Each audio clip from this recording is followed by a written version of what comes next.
ಎಲ್ಲರಿಗೂ ನಮಸ್ಕಾರ.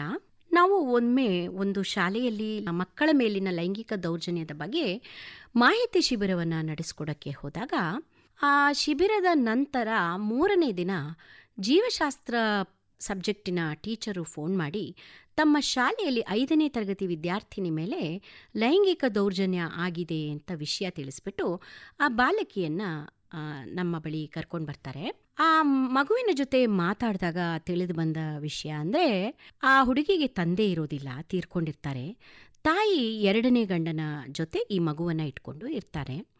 ಒಂದು ಹಿಂದಿನ 3 ವರ್ಷಗಳಿಂದ ಆ ಮನುಷ್ಯ ಈ ಮಗುವಿನ ಮೇಲೆ ಲೈಂಗಿಕ ದೌರ್ಜನ್ಯ ಮಾಡ್ತಾ ಇದ್ದಾನೆ. ಮಾಹಿತಿ ಶಿಬಿರದಲ್ಲಿ ಭಾಗವಹಿಸೋವರೆಗೂ ಆ ಹುಡುಗಿಗೆ ಅದು ತನ್ನ ಮೇಲೆ ಆಗ್ತಾ ಇರೋ ಒಂದು ದೌರ್ಜನ್ಯ, ಅದು ಒಂದು ಅಪರಾಧ ಅನ್ನೋ ವಿಷಯವೇ ತಿಳಿದಿರೋದಿಲ್ಲ. ಹಾಗೆಯೇ ಇನ್ನೊಂದು ಪ್ರಕರಣದಲ್ಲಿ ನ್ಯಾಯಾಲಯದಲ್ಲಿ ಗಂಡನೇ ವಿಚ್ಛೇದನ ಬೇಕು ಅಂತ ಪ್ರಕರಣ ಹೂಡಿರ್ತಾನೆ. ಆದರೆ ತನ್ನ ಮಗುವನ್ನು ತಾನು ಪಡೆದುಕೊಳ್ಳೋ ಹಾಗಿಲ್ಲ ಅಂತ ತಾಯಿ ತಿಳ್ಕೊಂಡಿರ್ತಾಳೆ. ಯಾಕಂದರೆ ತಂದೆಯೇ ಅದರ ಯಜಮಾನ ಅಂತ ಆ ತಂದೆ ಕಡೆ ಲಾಯರು ಅವಳಿಗೆ ಹೇಳಿಬಿಟ್ಟಿರ್ತಾನೆ. ಹಾಗಾಗಿ ಅವಳು ಈ ಒಂದು ತಪ್ಪು ಕಲ್ಪನೆಯಲ್ಲಿ ಇರ್ತಾಳೆ. ಆ ಟೆನ್ಷನ್ನಲ್ಲಿ ಅವಳಿಗೆ ಮಾನಸಿಕ ರೋಗ ಕೂಡ ಬಂದ್ಬಿಟ್ಟಿದೆ. ಇನ್ನೂ ಒದ್ದಾಡ್ತಾನೇ ಇದ್ದಾಳೆ. ಹೀಗೆ ನಾವುಗಳು ಅಸಮಾನ ಸಮಾಜದಲ್ಲಿ ಇದ್ದೀವಿ, ನಮ್ಮನ್ನು ಕನಿಷ್ಠ ಮನುಷ್ಯರನ್ನಾಗಿಯೂ ಕಾಣ್ತಿಲ್ಲ ಅನ್ನುವ ಒಂದು ಅರಿವೂ ಇಲ್ಲದ ಸ್ವಾತಂತ್ರ್ಯ ಪೂರ್ವದ ಮಹಿಳೆಯರಲ್ಲಿ ಸಮಾನತೆ, ಮಾನವ ಹಕ್ಕುಗಳು ಎನ್ನುವ ಪ್ರಜ್ಞೆಯನ್ನು ಮೊಟ್ಟ ಮೊದಲ ಬಾರಿಗೆ ಮೂಡಿಸಿದ್ದು ನಮ್ಮ ಸಂವಿಧಾನ. ಸೂಕ್ಷ್ಮತೆ ಇದ್ದಂತಹ ಕೆಲವೇ ಮಹಿಳೆಯರು ಈ ರೀತಿಯ ಸಮಾನತೆಗಾಗಿ ದನಿ ಎತ್ತುವಾಗ, ಅವುಗಳು ಈ ಒಂದು ಪುರುಷ ಪ್ರಧಾನವಾದ ವ್ಯವಸ್ಥೆಯಲ್ಲಿ ಉಡುಗಿ ಹೋಗದಂತೆ ಅವರ ಧ್ವನಿಯನ್ನ ಗಟ್ಟಿಗೊಳಿಸಿಕೊಳ್ಳಲು ವೇದಿಕೆ ಒದಗಿಸಿದ್ದು ನಮ್ಮ ಸಂವಿಧಾನ. ಜಗತ್ತಿನ ಮತ್ಯಾವುದೇ ಸಂವಿಧಾನದಲ್ಲಿ ಮಹಿಳೆಯರು ಮತ್ತು ಮಕ್ಕಳಿಗೆ ಅಂತ ಪ್ರತ್ಯೇಕವಾದ ಅಧ್ಯಾಯವನ್ನು ಮೀಸಲಿಟ್ಟಿಲ್ಲ. ಅದು ಭಾರತ ಸಂವಿಧಾನದಲ್ಲಿ ಮಾತ್ರ ಕಂಡುಬರುವ ವಿಶೇಷತೆ. ಅಕ್ಷರ ಕಲಿತ್ರೆ ಅಥವಾ ಕಲಿಸ್ಕೊಟ್ರೆ ಛಡಿಯೇಟಿನ ಶಿಕ್ಷೆಗೆ ಒಳಗಾಗಬೇಕಿದ್ದ ಮಹಿಳೆಯರು ಈ ದಿನ ಭಾರತದಲ್ಲಿ 54% ಸಾಕ್ಷರರಾಗಿರುವುದು ಮತ್ತು 14 ವರ್ಷದ ಒಳಗಿನ ಎಲ್ಲ ಮಕ್ಕಳಿಗೂ ಶಿಕ್ಷಣ ಎನ್ನುವುದು ಮೂಲಭೂತ ಹಕ್ಕು ಎನ್ನುವವರೆಗೂ ನಮ್ಮನ್ನು ಕೈ ಹಿಡಿದು ನಡೆಸಿರೋ ಒಂದು ಪಂಜಿನ ಬೆಳಕು ನಮ್ಮ ಸಂವಿಧಾನ.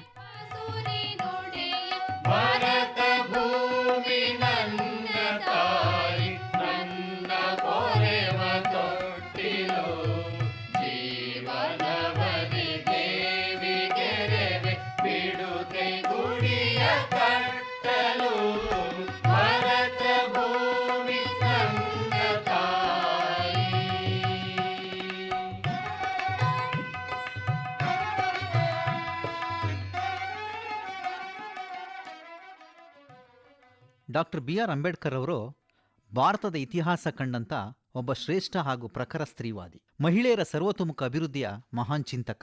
ಒಂದು ದೇಶದ ಪ್ರಗತಿಯನ್ನ ಅಲ್ಲಿನ ಮಹಿಳೆಯರು ಸಾಧಿಸಿದಂತಹ ಸಾಧನೆಯ ಮಟ್ಟದಿಂದಲೂ ಸಹ ಅಳೆಯಬಹುದು ಎಂದು ತೋರಿಸಿಕೊಟ್ಟವರು. ಆ ಮೂಲಕ ದೇಶದ ಪ್ರಗತಿಯ ಸೂಚ್ಯಂಕದ ನಿರ್ಧಾರದಲ್ಲಿ ಹೊಸ ಆಯಾಮವನ್ನು ನೀಡಿದ್ದಾರೆ. ಸ್ತರವಿನ್ಯಾಸ ಅಥವಾ ಶ್ರೇಣೀಕೃತ ಸಾಮಾಜಿಕ ವ್ಯವಸ್ಥೆಯಲ್ಲಿ ದಯನೀಯ ಸ್ಥಿತಿಯಲ್ಲಿ ವ್ಯವಸ್ಥೆಯ ಭಾಗವಾಗಿ ಧ್ವನಿಯಿಲ್ಲದೆ ಬದುಕುತ್ತಿರುವ ಮಹಿಳೆಯರ ವಿಮೋಚನೆಗಾಗಿ ಶ್ರಮಿಸಿದ್ದಾರೆ. ಮಾತೃತ್ವ ರಜಸೌಲಭ್ಯಕ್ಕಾಗಿ ಮಸೂದೆಯನ್ನು ಮಂಡಿಸಿದವರು. ಆ ಮೂಲಕ ಮಹಿಳೆಯರ ಆರೋಗ್ಯದ ಬಗ್ಗೆಯೂ ಸಹ ಕಾಳಜಿಯನ್ನು ಡಾಕ್ಟರ್ ಅಂಬೇಡ್ಕರ್ ಹೊಂದಿದ್ರು. ಗಣಿಗಾರಿಕೆಯ ಕೆಲಸಗಳಲ್ಲಿ ಮಹಿಳೆಯರು ಅಪಾಯದ ಸನ್ನಿವೇಶದಲ್ಲಿ ದುಡಿಯುವುದನ್ನು ನಿಷೇಧಿಸುವಲ್ಲಿ ಅಂಬೇಡ್ಕರ್ ಪ್ರಮುಖ ಪಾತ್ರ ವಹಿಸಿದರು. ದೇಶದಲ್ಲಿ ಇಂದು ಸಮಾನ ಕೆಲಸಕ್ಕೆ ಸಮಾನ ವೇತನ ಪದ್ಧತಿ ಅಸ್ತಿತ್ವದಲ್ಲಿದ್ದರೆ ಅದಕ್ಕೆ ಅಂಬೇಡ್ಕರ್ ಅವರ ಚಿಂತನೆ ಕಾರಣ. ಅವರ ಅವಿರತ ಹೋರಾಟದ ಫಲವಾಗಿ ಇಂದು ಸಮಾನ ಕೆಲಸಕ್ಕೆ ಸಮಾನ ವೇತನ ಪದ್ಧತಿ ಅಸ್ತಿತ್ವದಲ್ಲಿದೆ.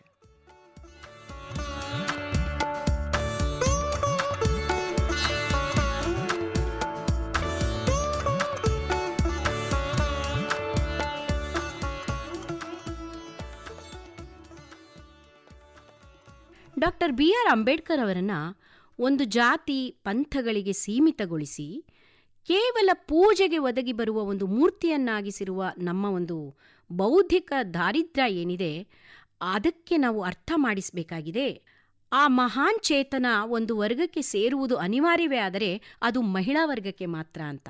ಏಕೆಂದರೆ ಆಗಿನ ಕಾಲದಲ್ಲಿ ಡಾಕ್ಟರ್ ಬಿ ಆರ್ ಅಂಬೇಡ್ಕರ್ ಅವರು ಮಹಿಳೆಯರ ಪರಿಸ್ಥಿತಿಯ ಬಗ್ಗೆ ಸಾಕಷ್ಟು ಅಧ್ಯಯನ ನಡೆಸಿ ಹಲವಾರು ಪುಸ್ತಕಗಳನ್ನು ಬರೆದು ಹಿಂದೂ ಕೋಡ್ ಬಿಲ್ ಅಂತ ಒಂದು ಬಿಲ್ಲನ್ನು, ಒಂದು ಕರಡು ಪ್ರತಿಯನ್ನು ತಯಾರು ಮಾಡ್ತಾರೆ. ಹಾಗೆ ತಯಾರು ಮಾಡಲು ಅವರು ಮುಂದಾಳತ್ವ ವಹಿಸದಿದ್ದರೆ ಇಂದಿನ ಮಹಿಳೆಯರು ನಿಜವಾಗ್ಲೂ ಜೀವಂತ ಶವದಂತೆಯೇ ಇರ್ತಾ ಇದ್ರು ಅಂತ ಹೇಳಿದರೆ ಅದು ಉತ್ಪ್ರೇಕ್ಷೆಯಲ್ಲ. ಕುಟುಂಬದ ಒಳಗೆ ಮತ್ತು ಹೊರಗಿನ ಬದುಕಿನಲ್ಲಿ ಮಹಿಳೆಯರು ಪುರುಷರಿಗೆ ಸರಿಸಮಾನರು ಎನ್ನುವುದನ್ನು ಮೊದಲ ಬಾರಿಗೆ ಸಂವಿಧಾನ ರಚನಾ ಸಮಿತಿಯಲ್ಲಿ ಹೇಳಿದ್ದು ಡಾಕ್ಟರ್ ಬಿ ಆರ್ ಅಂಬೇಡ್ಕರ್. ಅವರು ಹಾಗೆ ಹೇಳಿ ಅದನ್ನು ದಾಖಲಿಸಿದ ಫಲಿತಾಂಶವೇ ಇವತ್ತಿನ ಸಂವಿಧಾನವು ಮಹಿಳೆಯರ ಅಸ್ತಿತ್ವವನ್ನು ಗುರುತಿಸಿರುವುದು.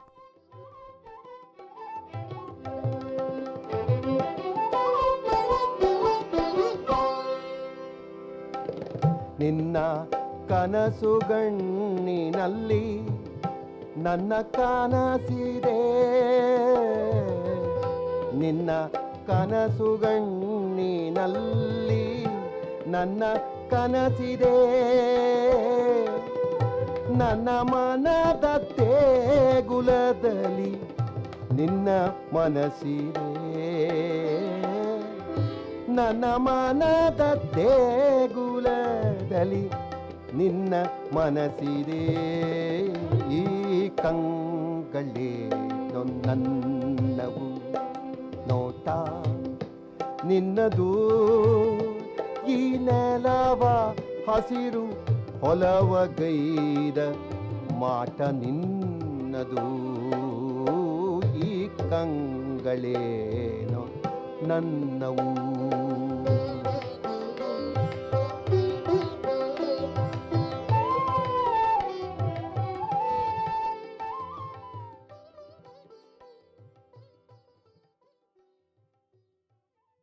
ಅಂಬೇಡ್ಕರ್ ಮಹಿಳೆಯರ ಶಿಕ್ಷಣದ ಬಗ್ಗೆಯೂ ಸಹ ಕಾಳಜಿ ವಹಿಸಿದ್ದಾರೆ. ಶೋಷಿತ ವರ್ಗಗಳ ಸಮಾವೇಶದಲ್ಲಿ ಮಾತನಾಡ್ತಾ, ನಿಮ್ಮ ಮಕ್ಕಳನ್ನು ಶಾಲೆಗೆ ಕಳುಹಿಸಿ, ಅವರಿಗೆ ಶಿಕ್ಷಣವನ್ನು ನೀಡಿ, ಅವರಲ್ಲಿ ಆತ್ಮವಿಶ್ವಾಸವನ್ನು ತುಂಬಿ ಎಂದು ಹೇಳಿದ್ದಾರೆ. ಪ್ರತಿಯೊಬ್ಬ ಮಹಿಳೆಯ ಸಂರಕ್ಷಣೆಯ ದೃಷ್ಟಿಯಿಂದ ನೋಡುವುದಾದರೆ ಕಾನೂನಿನ ಅರಿವು ಅತ್ಯಂತ ಮುಖ್ಯ. ಕಾನೂನಿನ ಅರಿವಿಗಾಗಿ ಅವರು ಶಿಕ್ಷಣವನ್ನು ಪಡೆಯಲೇಬೇಕು. ಹಾಗಾಗಿ ಎಲ್ಲರೂ ತಮ್ಮ ಮಕ್ಕಳನ್ನು ಶಾಲೆಗೆ ಕಳುಹಿಸಬೇಕು, ಶಿಕ್ಷಣವನ್ನು ಕೊಡಬೇಕು ಎಂದು ಹೇಳಿದ್ದಾರೆ. ಮಾಧ್ಯಮ ಲೋಕದಲ್ಲಿ ಮಹಿಳೆಯರ ಪಾತ್ರ ಅತ್ಯಂತ ಪ್ರಮುಖ. ಮಹಿಳೆಯರು ತಮ್ಮ ವಿರುದ್ಧ ಇರುವಂತಹ ಅನಿಷ್ಟ ಪದ್ಧತಿಗಳು, ತಮ್ಮ ವಿರುದ್ಧ ನಡೆಯುತ್ತಿರುವ ದೌರ್ಜನ್ಯಗಳು, ತಮ್ಮ ವಿರುದ್ಧ ನಡೆಯುತ್ತಿರುವಂತಹ ಅನೇಕ ಸಂಗತಿಗಳ ವಿರುದ್ಧ ಧ್ವನಿ ಎತ್ತಲು ಮತ್ತು ಸಾರ್ವಜನಿಕ ಅಭಿಪ್ರಾಯವನ್ನು ರೂಪಿಸಲು ಮಾಧ್ಯಮದಲ್ಲಿ ಅವರ ಸಹಭಾಗಿತ್ವವನ್ನು ಅಂಬೇಡ್ಕರ್ ಒತ್ತಿ ಹೇಳಿದ್ದಾರೆ. ಸಂಘಟನಾತ್ಮಕ ಹೋರಾಟದಲ್ಲಿ ನಂಬಿಕೆಯನ್ನು ಹೊಂದಿದ್ದರು. ಅದಕ್ಕಾಗಿ ಅನೇಕ ಮಹಿಳಾ ಸಮಾವೇಶಗಳನ್ನು ಮಾಡಿದ್ರು. ಮಹಿಳೆಯರಿಗೆ ಪುರುಷನಂತೆ ಸಮಾನ ಆಸ್ತಿಯ ಹಕ್ಕು ಇರಬೇಕೆಂದು ಒತ್ತಾಯ ಮಾಡಿದ್ದಾರೆ. ಹೆಣ್ಣಾಗಲಿ ಗಂಡಾಗಲಿ ಇಬ್ಬರೂ ಸಹ ಸಮಾನರು. ಆಸ್ತಿಯ ವಾರಸುದಾರಿಕೆಯಲ್ಲಿ ಇಬ್ಬರಿಗೂ ಸಹ ಸಮಾನ ಪಾಲಿದೆ. ಆಕೆ ಮದುವೆಯಾಗಿರಲಿ ಅಥವಾ ಆಗಿರದಿರಲಿ, ಮಗಳಾಗಿರಲಿ ಅಥವಾ ಸೊಸೆಯಾಗಿರಲಿ, ಆಸ್ತಿಯ ಹಕ್ಕು ಇರಬೇಕು ಎಂಬುದು ಅಂಬೇಡ್ಕರ್ ಅವರ ಅಭಿಪ್ರಾಯ.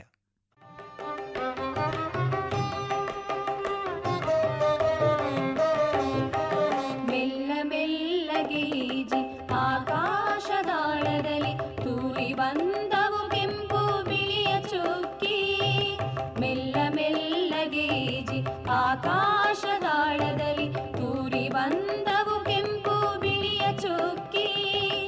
ಒಂದೆರಡು ಹತ್ತಾಗಿ 10,000ವಾಗಿ ಮಿಂಚಿ ಹೊಳೆದವು ಬಯಲ ತುಂಬ ಸೊಕ್ಕಿ. ಒಂದೆರಡು ಹತ್ತಾಗಿ 10,000ವಾಗಿ ಮಿಂಚಿ ಹೊಳೆದವು ಬಯಲ ತುಂಬ ಸೊಕ್ಕಿ. ಭಾರತದ ಮೊದಲ ಕಾನೂನು ಸಚಿವರಾಗಿ ಲಿಂಗ ಸಮಾನತೆಗಾಗಿ ಹಿಂದೂ ಕೋಡ್ ಬಿಲ್ ಜಾರಿಗೊಳಿಸಲು ಪ್ರಯತ್ನಿಸಿದರು. ಮಹಿಳೆಯರ ಪ್ರಗತಿಗಾಗಿ ಹೋರಾಡಿ ತಮ್ಮ ಮಂತ್ರಿ ಸ್ಥಾನಕ್ಕೆ ರಾಜೀನಾಮೆಯನ್ನು ನೀಡಿದ ಭಾರತದ ಏಕೈಕ ರಾಜಕಾರಣಿ ಅಂದರೆ ಅದು ಬಾಬಾ ಸಾಹೇಬ್ ಅಂಬೇಡ್ಕರ್ ಮಾತ್ರ.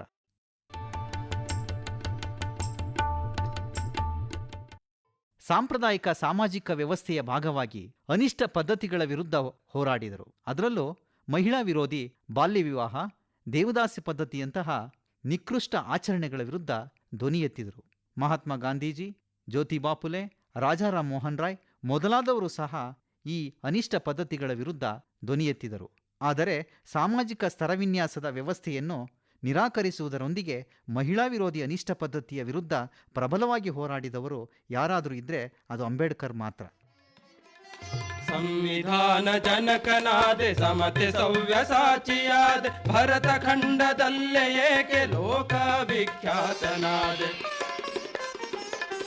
ಸಂವಿಧಾನ ಜನಕನಾದೆ, ಸಮತೆ ಸವ್ಯಸಾಚಿಯಾದೆ, ಭರತ ಖಂಡದಲ್ಲೇ ಏಕೆ ಲೋಕ ವಿಖ್ಯಾತನಾದೆ. ಹಗಲಿನಲ್ಲಿ ಸೂರ್ಯನಾದೆ, ಇರುಳಿನಲ್ಲಿ ಚಂದ್ರನಾದೆ, ಬಿಸಿಲು ತಂಪ ನೆರೆಯುವಂಥ ನೀನು ಮಾನವಂತನಾದೆ.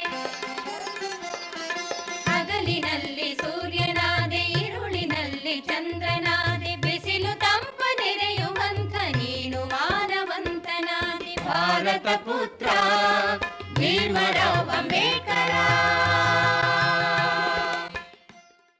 ನಮ್ಮ ಭಾರತೀಯ ಸಂವಿಧಾನದ ಪರಿಚ್ಛೇದಗಳಾದ 14, 15, 16, 39A, 39B, 39C ಮತ್ತು 42, 47 ಹಾಗೂ 51ನೇ ಪರಿಚ್ಛೇದಗಳು ಅಂದರೆ ಆರ್ಟಿಕಲ್ಸ್ ಮಹಿಳೆಯರಿಗೆ ಸಮಾನತೆಯನ್ನು, ಸಮಾನ ಅವಕಾಶಗಳನ್ನು ನೀಡುತ್ತಲೇ ಲಿಂಗ, ಧರ್ಮ, ಜನಾಂಗ, ಜಾತಿ ಅಥವಾ ಹುಟ್ಟಿದ ಸ್ಥಳದ ಆಧಾರದಲ್ಲಿ ಮಹಿಳೆಯರ ವಿರುದ್ಧ ತಾರತಮ್ಯವನ್ನು ನಿಷೇಧ ಮಾಡುತ್ತೆ. ರಾಜಕೀಯ, ಆರ್ಥಿಕ ಮತ್ತು ಸಾಮಾಜಿಕ ಕ್ಷೇತ್ರಗಳಲ್ಲಿ, ಉದ್ಯೋಗ ಹಾಗೂ ಸಾರ್ವಜನಿಕ ನೇಮಕಾತಿಗಳಲ್ಲಿ ಮಹಿಳೆಯರಿಗೆ ಸಮಾನ ಅವಕಾಶವನ್ನು ಖಚಿತಪಡಿಸುತ್ತದೆ. ಮಹಿಳೆಯರಿಗೆ ಆರ್ಥಿಕ ಸಮಾನತೆಯನ್ನು, ಜೀವನೋಪಾಯದ ಆಯ್ಕೆಯ ಹಕ್ಕನ್ನು, ಸಮಾನ ಕೆಲಸಕ್ಕೆ ಸಮಾನ ವೇತನವನ್ನು, ಸುರಕ್ಷಿತ ಮತ್ತು ಮಾನವೀಯ ಉದ್ಯೋಗದ ವಾತಾವರಣ, ಹೆರಿಗೆ ಪರಿಹಾರ ಇವುಗಳನ್ನು ಒದಗಿಸಿಕೊಡಲು ನಮ್ಮ ಸಂವಿಧಾನವು ರಾಜ್ಯಗಳಿಗೆ ನಿರ್ದೇಶನ ನೀಡುತ್ತದೆ.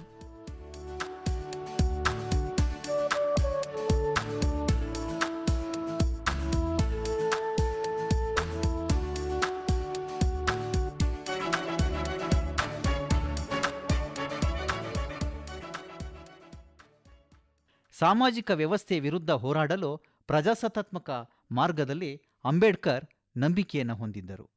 ಮಹಿಳೆಯರ ಶೋಷಣೆಯ ವಿರುದ್ಧ ಹೋರಾಡಿದ್ರು. ಬಾಂಬೆಯಲ್ಲಿ ಮಹಿಳಾ ಕಲ್ಯಾಣಕಾರಿ ಸಂಸ್ಥೆಯನ್ನು ಕಟ್ಟಿದ್ರು. ಈ ಕಲ್ಯಾಣಕಾರಿ ಸಂಸ್ಥೆಯ ಕೆಲಸವೇ ಮಹಿಳೆಯರ ವಿರುದ್ಧ ಇದ್ದಂಥ ಶೋಷಣಾತ್ಮಕವಾದಂತಹ ಅನಿಷ್ಟ ಪದ್ಧತಿಗಳ ವಿರುದ್ಧ ಹೋರಾಟ ಮಾಡುವುದು. ಸಾಮಾಜಿಕ ವ್ಯವಸ್ಥೆಯ ವಿರುದ್ಧ ಹೋರಾಡಲು ಪ್ರಜಾಸತ್ತಾತ್ಮಕ ಮಾರ್ಗದಲ್ಲಿ ನಂಬಿಕೆಯನ್ನು ಹೊಂದಿದ್ರು. ಹಾಗಾಗಿಯೇ ಭಾರತೀಯ ಮಹಿಳಾ ಸಮ್ಮೇಳನವನ್ನು ಆಯೋಜಿಸಿದ್ದರು. ಅದರಲ್ಲಿ ಸುಮಾರು 25,000 ಮಹಿಳೆಯರು ಭಾಗವಹಿಸಿದ್ದರು.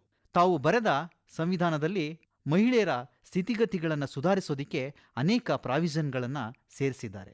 ಉದಾಹರಣೆಗೆ ಹೇಳಬೇಕಾದ್ರೆ 14ನೇ ವಿಧಿ ಅನೇಕ ಸ್ವರೂಪದ ಸಮಾನತೆಗಳ ಬಗ್ಗೆ ಹೇಳ್ತದೆ. ಇದು ಲಿಂಗ ಸಮಾನತೆಯನ್ನೂ ಸಹ ಹೇಳುತ್ತದೆ. 15ನೇ ವಿಧಿ ಲಿಂಗದ ಆಧಾರದ ಮೇಲೆ ತಾರತಮ್ಯವನ್ನು ಮಾಡುವಂತಿಲ್ಲ ಎಂದು ಹೇಳುತ್ತದೆ. 16ನೇ ವಿಧಿ ಸಾರ್ವಜನಿಕ ಉದ್ಯೋಗದಲ್ಲಿ ಸ್ತ್ರೀಯರಿಗೆ ಸಮಾನ ಅವಕಾಶವನ್ನು ಕಲ್ಪಿಸಿಕೊಟ್ಟಿದೆ. 23ನೇ ವಿಧಿ ಮಾನವ ಕಳ್ಳ ಸಾಗಾಣಿಕೆಯನ್ನು ನಿಷೇಧಿಸಿದೆ. ಆ ಮೂಲಕ ಮಹಿಳೆಯರ ರಕ್ಷಣೆಗೆ ಸಂವಿಧಾನಾತ್ಮಕ ಭರವಸೆಯನ್ನು ನೀಡಲಾಗಿದೆ. ಸಂರಕ್ಷಣೆಯನ್ನು ಕುರಿತು ಹೇಳುವುದಾದರೆ ಮಹಿಳಾ ಆರೋಪಿಯನ್ನ ಮಹಿಳಾ ಪೊಲೀಸ್ ಸಿಬ್ಬಂದಿಯಿಂದಲೇ ಬಂಧಿಸಬೇಕು. ರಾತ್ರಿಯಾದ ನಂತರ ಪೊಲೀಸ್ ಠಾಣೆಗಳಲ್ಲಿ ಮಹಿಳೆಯರನ್ನು ಇಟ್ಟುಕೊಳ್ಳುವಂತಿಲ್ಲ, ಅಕ್ರಮವಾಗಿ ಮಹಿಳೆಯರನ್ನು ಬಂಧಿಸುವಂತಿಲ್ಲ. ಹೀಗೆ ಅನೇಕ ನಿಯಮಗಳನ್ನು ಸಂವಿಧಾನದಲ್ಲಿ ಸೇರಿಸಲಾಗಿದೆ. 39ನೇ ವಿಧಿ ಸಮಾನ ಕೆಲಸಕ್ಕೆ ಸಮಾನ ವೇತನ ಎಂದು ಹೇಳುವ ಮೂಲಕ ಸ್ತ್ರೀಯರ ದುಡಿಮೆಯನ್ನು ಪುರುಷರ ದುಡಿಮೆಗೆ ಸಮಾನಗೊಳಿಸಲಾಗಿದೆ. 42ನೇ ವಿಧಿಯಲ್ಲಿ ಕಾರ್ಖಾನೆಯಲ್ಲಿ ದುಡಿಯುವ ಸ್ಥಳದಲ್ಲಿ ಯೋಗ್ಯ ವಾತಾವರಣ ರೂಪಿಸಬೇಕು ಎಂದು ಹೇಳಲಾಗಿದೆ. 51 ಸಬ್ ಕ್ಲಾಸ್ ಎ ವಿಧಿಯಲ್ಲಿ ತಿಳಿಸಿರುವ ಮೂಲಭೂತ ಕರ್ತವ್ಯಗಳ ಪಟ್ಟಿಯಲ್ಲಿ ಮಹಿಳೆಯರ ಬಗ್ಗೆ ಗೌರವ ಭಾವನೆಯನ್ನು ಹೊಂದಿರಬೇಕು ಎಂದು ಹೇಳಲಾಗಿದೆ. 243 ಡಿ ವಿಧಿಯಲ್ಲಿ ಗ್ರಾಮೀಣ ಸ್ಥಳೀಯ ಸಂಸ್ಥೆಗಳಲ್ಲಿ ಮಹಿಳೆಯರಿಗೆ 1/3 ಮೀಸಲಾತಿಯನ್ನು ನೀಡುವ ಬಗ್ಗೆಯೂ ಸಹ ಹೇಳಲಾಗಿದೆ. 243ನೇ ಡಿ ವಿಧಿಯಲ್ಲಿ ಗ್ರಾಮೀಣ ಸ್ಥಳೀಯ ಸಂಸ್ಥೆಯಲ್ಲಿ ಮಹಿಳೆಯರಿಗೆ 1/3 ಸ್ಥಾನ ಮೀಸಲಾತಿಯನ್ನು ನೀಡುವ ಬಗ್ಗೆ ಹೇಳಿದೆ. 243 ಟಿ ಸಬ್ ಕ್ಲಾಸ್ 4 ವಿಧಿಯಲ್ಲಿ ಮುನ್ಸಿಪಾಲಿಟಿಗಳಲ್ಲಿ ಅಂದರೆ ನಗರ ಸ್ಥಳೀಯ ಸಂಸ್ಥೆಗಳಲ್ಲಿ ಮಹಿಳೆಯರಿಗೆ ಸ್ಥಾನ ಮೀಸಲಾತಿಯನ್ನು ನೀಡುವ ಬಗ್ಗೆಯೂ ಸಹ ಹೇಳಲಾಗಿದೆ. ಹೀಗೆ ಮೂಲಭೂತ ಹಕ್ಕುಗಳು, ರಾಜನೀತಿ ನಿರ್ದೇಶಕ ತತ್ವಗಳು, ಮೂಲಭೂತ ಕರ್ತವ್ಯಗಳು, ಹೀಗೆ ಸಂವಿಧಾನದ ಅನೇಕ ಭಾಗಗಳಲ್ಲಿ ಮಹಿಳೆಯರ ಪ್ರಗತಿ, ಸ್ಥಾನಮಾನ ಮತ್ತು ಸಮಾನತೆಯ ಬಗ್ಗೆ ಒತ್ತಿ ಹೇಳಲಾಗಿದೆ.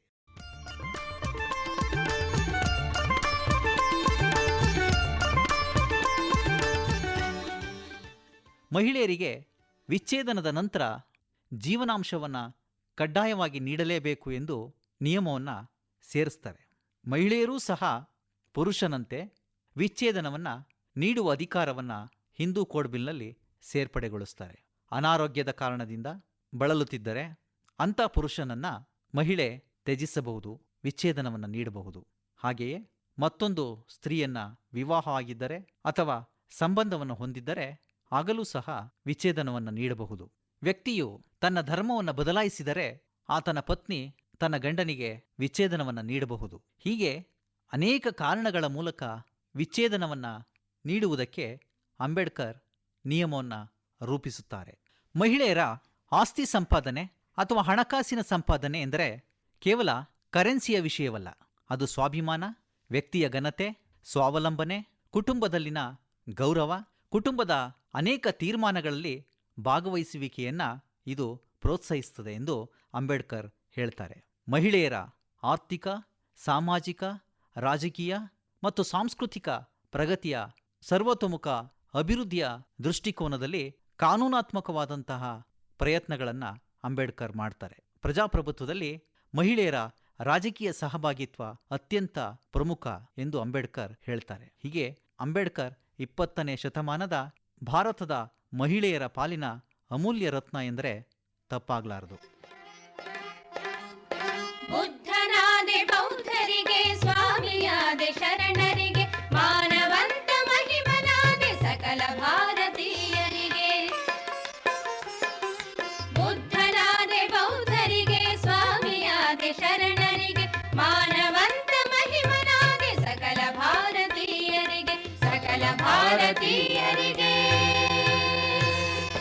ಕತ್ತಲಲ್ಲೇ ಕಳೆವ ಜನಕ್ಕೆ ಬೆಳಕಿನೊಂದು ಹಣತೆಯಂತೆ ಅನುಗಾಲವು ಉಳಿವೆ ನೀನು ಜೀವಿ ಜೀವ ಭಾವಗಳಲ್ಲಿ. ಕತ್ತಲಲ್ಲೇ ಕಳೆವ ಜನಕ್ಕೆ ಬೆಳಕಿನೊಂದು ಹಣತೆಯಂತೆ ಅನುಗಾಲವು ಉಳಿವೆ ನೀನು ಜೀವಿ ಜೀವ ಭಾವಗಳಲ್ಲಿ. ಭಾರತ ಪುತ್ರ ಭೀಮರಾವ್ ಅಂಬೇಡ್ಕರ, ಭಾರತ ಪುತ್ರ ಭೀಮರಾವ್ ಅಂಬೇಡ್ಕರ, ಭಾರತ ಪುತ್ರ ಭೀಮರಾವ್ ಅಂಬೇಡ್ಕರ.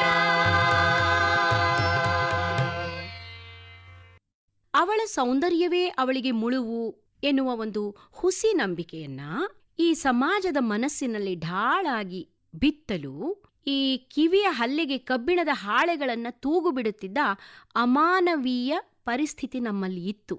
ಆ ಪರಿಸ್ಥಿತಿಯಿಂದ ಇವತ್ತು ಯಾರೇ ಉಡುಗೊರೆ ಕೊಟ್ಟಿರಲಿ, ಅವಳು ಧರಿಸಿರುವ ಒಡವೆಗಳೆಲ್ಲ ಅವಳದ್ದೇ ಸ್ತ್ರೀಧನ ಎನ್ನುವ ಆಸ್ತಿ ಹಕ್ಕಿನವರೆಗೂ ಬಂದಿದ್ದೀವಿ. ದಾಖಲೆಗಳಲ್ಲಿ ತಂದೆಯ ಹೆಸರು ನಮೂದಿಸುವುದು ಆಯ್ಕೆ ಮಾತ್ರ. ಒಂಟಿ ಮಹಿಳೆಯು ಮಗುವನ್ನು ದತ್ತು ಪಡೆದುಕೊಳ್ಳಬಹುದು ಎನ್ನುವ ಆಧುನಿಕ ಮಾತೃತ್ವದವರೆಗೂ ಮಹಿಳೆಯರಿಗೆ ಇರುವ ವೇದಿಕೆ ನಮ್ಮ ಸಂವಿಧಾನ. ದೇವದಾಸಿ ಪದ್ಧತಿ ನಿರ್ಮೂಲನೆಗೆ ಬೆಂಬಲ ಕೊಟ್ಟಷ್ಟೇ ಉತ್ಕಟವಾಗಿ ಲೈಂಗಿಕ ಕಾರ್ಯಕರ್ತರಿಗೂ ಮಾನವ ಹಕ್ಕುಗಳನ್ನು ಕೊಟ್ಟಿರುವ ಕಾನೂನುಗಳ ತಾಯಿ ಬೇರು ನಮ್ಮ ಭಾರತದ ಸಂವಿಧಾನ. ಅಷ್ಟೇ ಏಕೆ, ಮಹಾಕುಂಭಮೇಳದಲ್ಲಿ ಸಿಗುವ ಅಸಂಖ್ಯ ಮಹಿಳಾ ಸಾಧ್ವಿಗಳೂ ಸಹ ನಮ್ಮ ಸಂವಿಧಾನವೇ ನೀಡಿರುವ ಆಯ್ಕೆ ಸ್ವಾತಂತ್ರ್ಯದ ಫಲ.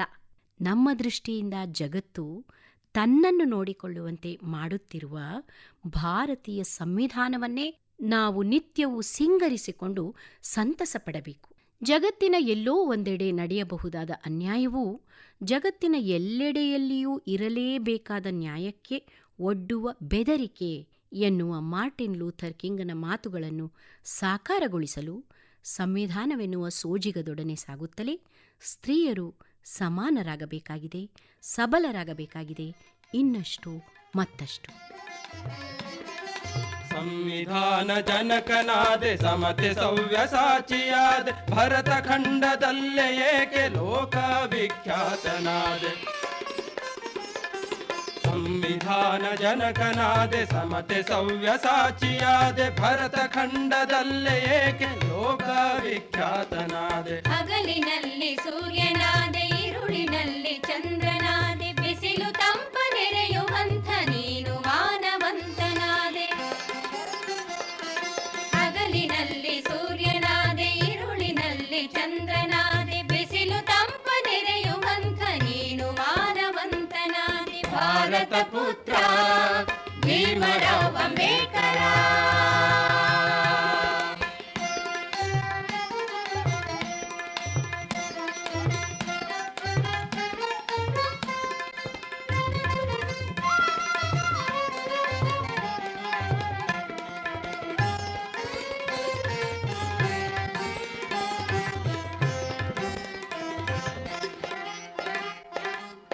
ಬುದ್ಧನಾದೆ ಬೌದ್ಧರಿಗೆ ಸ್ವಾಮಿಯಾದೆ ಶರಣರಿಗೆ ಮಾನವಂತ ಮಹಿಮನಾದೆ ಸಕಲ ಭಾರತೀಯರಿಗೆ